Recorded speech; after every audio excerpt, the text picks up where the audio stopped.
For today, I'm gonna show you the types of thunderstorms, what they do, their threats, etc.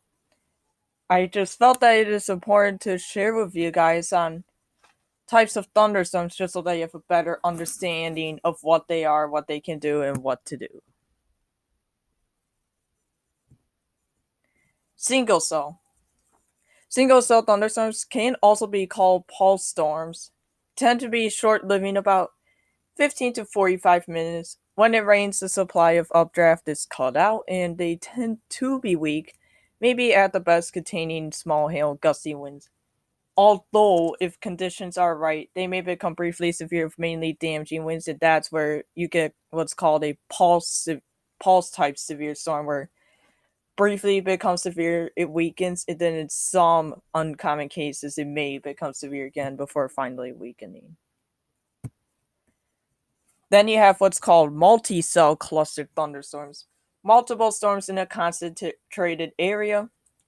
It is initially a parent storm before more form upwind from the storm. So, say for example, you just have here you have the parent storm, and then you have additional storms forming behind it.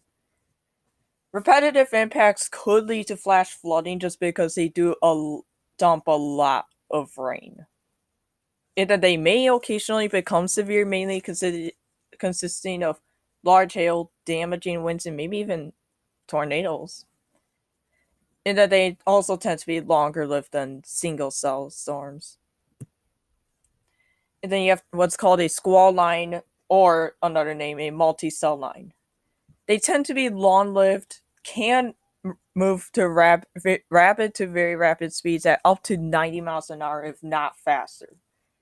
May feature a bow echo, which is where you have areas of strongest winds, which would be taking, for example, right here.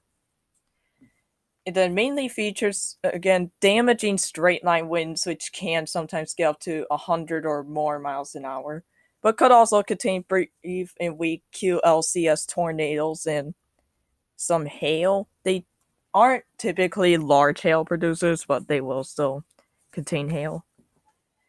And then you'll sometimes get what's called a mesoscale convective system, which would be in this case what this is, may stretch up to 100 or 200 miles long, or in some cases a derecho, where it can race across multiple states in just a couple hours, can feature very, very destructive winds. And then supercells, the most violent of all storms. They can last hours. They tend to produce nearly all of the strong, violent tornadoes in the US. They may also produce damaging RFD, rear flank downdraft winds to 90 miles an hour stronger, and very large hail to potentially even baseball size or larger. These cells can also be single cell, just one storm, or there could be multiple in the area, and they may also produce the famous hook echo, and that's typically where you get a fat horseshoe like appearance, where you have that inflow sort of coming in from the southeast side, and then the rain and hail just sort of wrap around on the west side, maybe even some, again, RFD winds, and then the tornado would be hidden somewhere around here. And then that's velocity image of one.